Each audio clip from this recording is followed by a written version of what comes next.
Welcome to my YouTube channel and welcome to my kitchen. No bitchin' in my kitchen. Kamusta po kayo? Meron po akong i-share sa inyong recipe. Another recipe na napakadali po. At sigurado po ako na magugustuhan ng inyong mga anak. Alam niyo po ba, ito po ay pwedeng ipambaon ng mga anak ninyo. Kaya, excited na ba kayo? Napakadali po nito, napakakonti ng recipe. At I'm sure magugustuhan din po ninyo ito.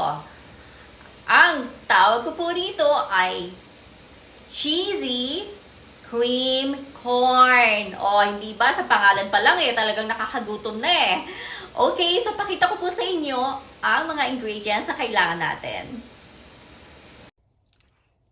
So ito pa mga recipe na gagamitin po natin sa paggawa ng creamy cheese corn. Of course, ang butter, pero it's your preference po kung anong klaseng butter po ang gagamitin ninyo. Nasa sa inyo po yan. Ang ating corn, pepper, ground black pepper of course, at ang ating Parmesan cheese. Okay, so dito po sa recipe na to, kailangan po merong salt, pero I will omit the salt since ang Parmesan cheese po ay medyo salty na. So, syempre minsan, babalansehin din po natin. Hindi po pwede na dahil it actually calls for the recipe na kailangan po ng salt, ilalagyan na po natin. Depende po sa mga ingredients ilalagay natin. Ayaw naman po natin na maging maalat ang ating mga lulutuin, di ho ba? We have to limit the intake of our salt. Kasi syempre alam naman ninyo na ang cheese, medyo salty na yan. So, I omitted the salt. So, mag-umpisa na po tayo. So, ito na po ang ating pan at medyo mainit na po siya. Ilalagay na po natin ang ating butter. Okay. I-melt lang natin ng konti ang ating butter.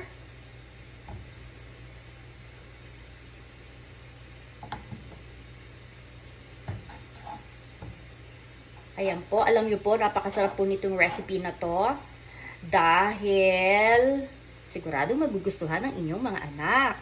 Okay, and the next thing we need to do po is add po ang ating corn.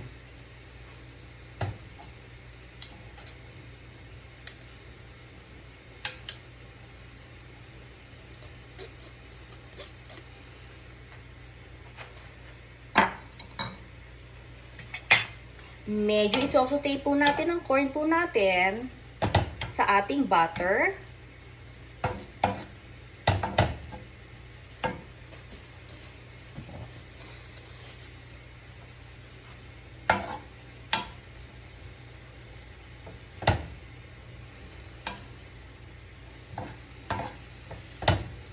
Ayan po, sinosaute natin ang ating corn sa butter po natin.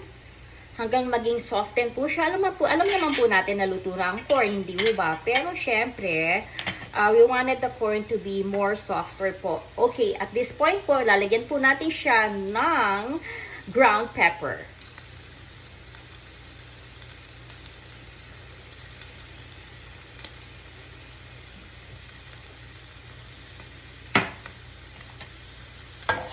Haluin po natin siya.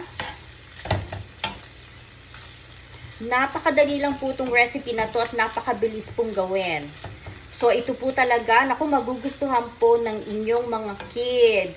Especially, malapit na magpasukan. So, kailangan mag-isip-isip na tayo ng mga babaunin ng ating mga kids. Medyo maiiba. Siyempre, kailangan naman, meron naman tayong variations po sa ating paggawa ng mga baon nila para hindi sila magsawa. At para excited sila parating kakainin ng kanilang mga baon, di ba? So, ayan po. Medyo ano pa rin po natin, medyo luto-lutuin natin ng konti hanggang sa medyo mag-soften ang ating corn. Siguro mga 5 minutes pa, no? Iwanan lang po natin ng ganyan. Medyo soft na ang ating corn po. So, ilalagay na po natin ang ating cheese. sa ibabaw po ng ating corn.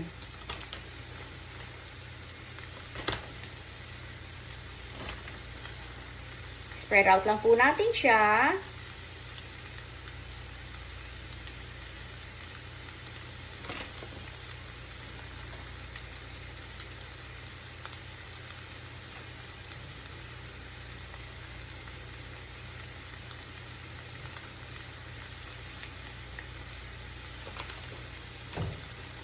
So, depende po sa inyo ha, kung gaano karaming cheese po ang gusto niyo. Kasi usually, ang mga bata, gusto nila maraming cheese. Eh, kami rin, the same thing. Gusto po namin maraming cheese. Kaya po, that's the reason why I omitted the salt. Kasi, syempre, ang cheese medyo salty na. Tapos, lalagyan mo pa ng salt, magiging too salty na po siya. At minsan, pagka ang pagkain po is too salty, of course, it's not good for our health. Di ho ba? So, ganyan lang po siya. Medyo ilo-lower ko lang ang kanyang heat. Lower the heat. At, hayaan lang po natin siya hanggang mag-melt po ang ating cheese. Okay. So, babalikan po natin siya in a few minutes. Ito na po ang ating creamy cheese corn. Ayan po. Nakita niyo yung cheese. Melted na po ang cheese. Pero meron po akong isang, actually, ang dapat po rito, ang gagamitin po is cream cheese. And since I don't have the cream cheese, katulad nga po ng sinasabi ko sa inyo, na pagka nagluluto tayo, we should always have other options. So since I don't have the cream cheese, na dapat talaga cream cheese ang hinahalo dito, at meron naman akong cheese, regular cheese, yun po ang aking ginamit. Okay, so taste test na po tayo. Taste test na po tayo ngayon yung ating dilutong creamy cheese corn. Okay, ano kayo lasa nito? Well, actually, mukhang masarap siya. Alam niyo po ba na first time ko pong gawin ito? Oh, di ba? Nagulat kayo, ha? I'm sure po. Tingnan naman ninyo ang cheese. Wow! Tingnan ninyo yung cheese na yan. Okay, tikman na natin ang ating creamy cheese corn.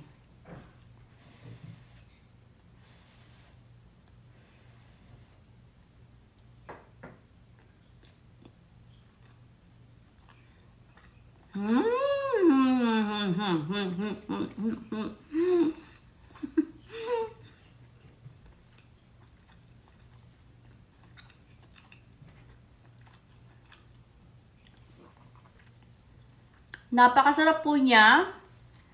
I could actually taste the sweetness of the corn plus yung medyo saltiness ng cheese. So, nagko-complement ang kanyang lasa. At yung ground black pepper is just perfect. Hindi po siya bland. So, this is perfect. Magugustuhan ng inyong mga kids.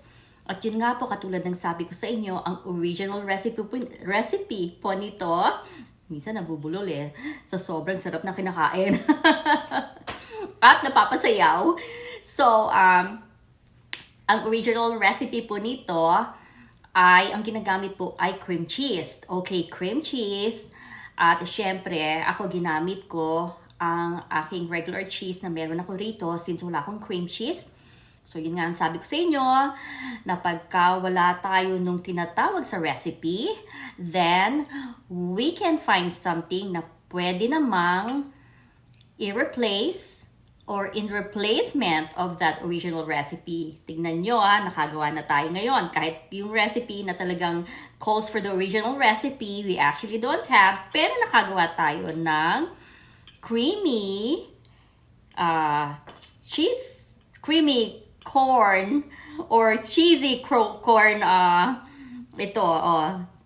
creamy, cheesy, cream corn. Nag-iba-iba na pangalan Napakasarap po. Magugustuhan po ito ng mga bata. So, gawin na ninyo, itry ninyo ngayon. Punta na kayo sa grocery, bili na kayo ng corn in a can po, yun po ang ginamit ko. Corn na nasa lata po. butter. I'm sure meron kayong butter sa bahay. Sino bang bahay ang walang butter? Di ho ba? Lahat mahilig sa butter eh. Butter, syempre meron kayong ground black pepper sa bahay. So, yung cream cheese, yun ang ilalagay ninyo. At I'm sure na talagang marami, mapapasarap ang kain ng inyong mga anak. At magugustuhan nito ng mga anak ninyo baon sa school. Okay, so ayun na. Hanggang doon na lamang po. Maraming pong salamat sa panonood ninyo. And don't forget to click like, comment, and share my video. At mag-subscribe na rin po kayo. So, thank you for watching. See you guys later. Bye!